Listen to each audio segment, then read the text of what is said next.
Hello viewers, this is Haranpaulbd. I am trainer of HP method. Welcome to our YouTube channel. So তোমাদের রিকোয়েস্টের ভিত্তিতে class feedback হিসেবে আমি গুণোত্তর ধারার একটি অঙ্ক এখানে তোমাদের সামনে নিয়ে এসেছি।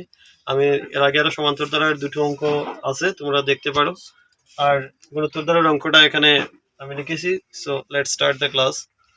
এখানে প্রথমে দেখো 1/√2 -1 +√2 তারপর মাইনাস ডট ডট ডট একটি গুণোত্তর দ্বারা, এটা হচ্ছে আমাদের উদ্দীপক। তো এখান থেকে আমরা যে অঙ্কটা করবো সেটা হচ্ছে দ্বারাটির কোন পদ 8√2। এখানে কোয়েশনটা হচ্ছে দ্বারাটির কোন পদ, দ্বারাটির কোন পদ 8√2। 8√2 কোন পদটা 8√2 সেটা আমাদেরকে বের করতে হবে।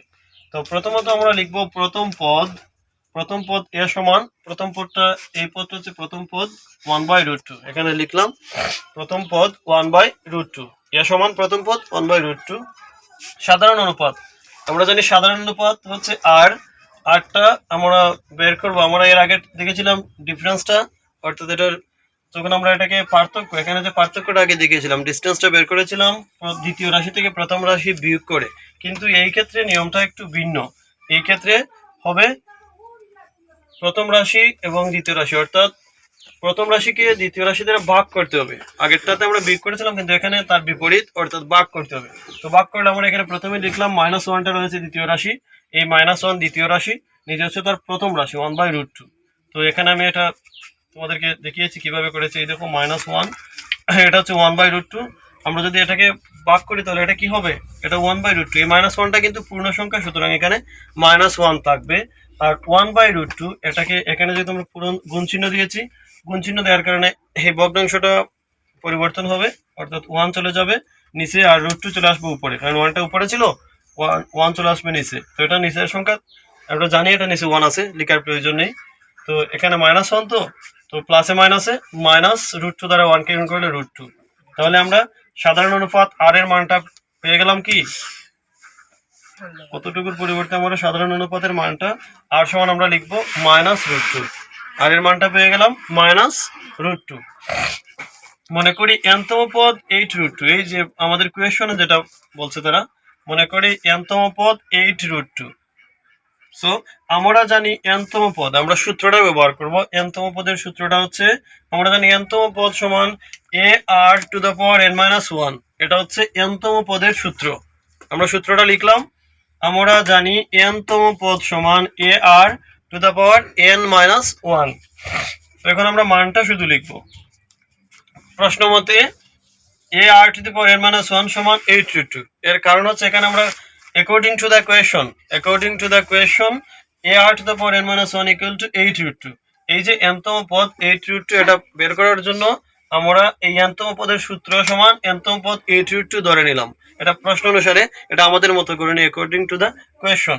সো এখানে আর এর মানটা আমরা লিখবো। আমরা জানি এর মানটা কিন্তু এখানে রয়েছে, লক্ষ্য করো, এটা হচ্ছে এর মান, এর মানটা হচ্ছে 1/√2। এই মানটা হচ্ছে এর মান। এখানে আর এর মানটাও কিন্তু দেয়া আছে, আর এর মানটা হচ্ছে এই -√2 হচ্ছে আর এর মান। এই যে আর এর মানটা হচ্ছে -√2। এখানে উপরে রয়েছে n-1, এটা ব্র্যাকেট দিতেও পারো, না দিলেও চলবে। তো সমান 8√2। তারপর এখানে লক্ষ্য করো, এখানে যে জিনিসটা রয়েছে 1/√2, এটা হচ্ছে 1/√2। তো আমরা যদি এটা 1/√2, এখানে এটার সাথে রয়েছে সম্পর্ক হচ্ছে গুণের সম্পর্ক। তো এটা যদি আমরা এদিকে নেই, এটা কি হয়ে যাবে, এটা ভাগ হয়ে যাবে। তাহলে এটাকে আমরা কি করতে পারি, এটা লক্ষ্য করো,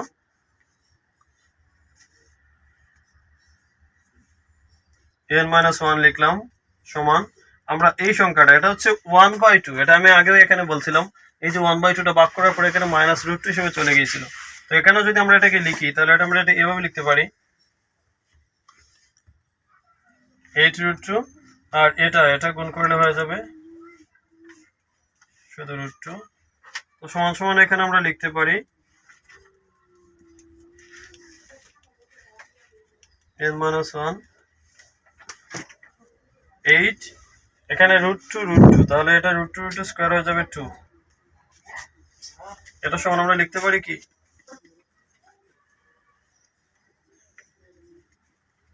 n - 1 16। তোমরা এতটুকু পর্যন্ত এটা বুঝতে পেরেছো কিনা? এই যে 8 দুগুণে 16, আর এটা কিভাবে হয়েছে? এটা হচ্ছে √2 ইনটু √2। যখন দুইটা √2 গুণফল হয় তখন দুইটা √2 সমান আমরা লিখতে পারি √2 স্কয়ার। তো রুটের স্কয়ার আমরা জানি কাটা যায়, তাহলে আনসারটা হবে 2। এই যে আমরা 2টা চলে আসছে, এখান থেকে 2টা কিন্তু অলরেডি চলে আসছে। তো এখানে এটা হচ্ছে 16, আর এই 16 সমান আমরা এই এভাবে লিখতে পারি। একটু পজ করো। ওকে, থ্যাংক ইউ। সো আমরা এখানে লক্ষ্য করো, এই যে 8 আর 2 গুণে 16 এখানে আমরা লিখছি, আর এটা হচ্ছে -√2 n - 1। সো এখানে আমরা জানি যে যদি উভয় সাইড সমান থাকে তার বেসটা যদি উভয় সাইডের বেসটা সমান সংখ্যক সংখ্যা হয় অথবা সমান সংখ্যক কোনো রাশি হয়, তাহলে এটাকে আমরা মানে বাদ দিতে পারি। এটা আমরা বাদ দিয়ে দিই। তো এখানে -√2 আর এখানে -√2। এখন অনেকের কোয়েশ্চন যে স্যার এখানে -√2 কোথা থেকে আসলো? এখানে একটা জিনিস লক্ষ্য করো, এখানে রয়েছে 16। তো আমরা এই -√2 উপরে কিন্তু 8 লিখছি, অর্থাৎ -√2 8টা -8√2 গুণফল কিন্তু 16। এখানে -√2 হচ্ছে -√2 ইন্টু -√2 8টা -√2 গুণ করলে কিন্তু 16 হবে। যদি তোমাদের প্রবলেম হয় তোমরা গুণ করে দেখতে পারো হয় কিনা। তো এখানে আমরা দুই সাইডটা সমান করার জন্যই মূলত এটা লিখছি। আর যেহেতু এটা ম্যাথমেটিক্যাল টার্ম, এটা অবশ্যই সঠিক যে এখানে কোনো জিনিস ভুল লেখা হবে না। তারপরে তোমাদের ডাউট হলে তোমরা এটা লিখতে পারো। তোমাদেরকে আমি বলে দিচ্ছি যে -√2 ইন্টু -√2 ইন্টু -√2 অর্থাৎ 8টা -√2 গুণফল হচ্ছে 16। সো আমি দুই সাইড থেকে এই -√2টা বাদ দিয়ে দেব। এখানে থাকবে n - 1 বা n - 1 ইকুয়াল টু, লক্ষ্য করো এখানে -√2টা বাদ দিয়ে দিলাম, এখানে -√2 চলে যাবে, থাকবে 8। এখানে হচ্ছে n ইকুয়াল টু এই 8টা, এই -1টা এদিকে চলে আসবে +1, তাহলে সুতরাং n ইকুয়াল টু 9। আমাদের কাঙ্ক্ষিত রেজাল্ট চলে আসছে। ধারাটির কোন পদ এত? তাহলে আমাদের কাঙ্ক্ষিত রেজাল্ট হবে 9, কারণ ধারাটির n অর্থাৎ এই যে আমাদের n এর রেজাল্টটা হচ্ছে 9।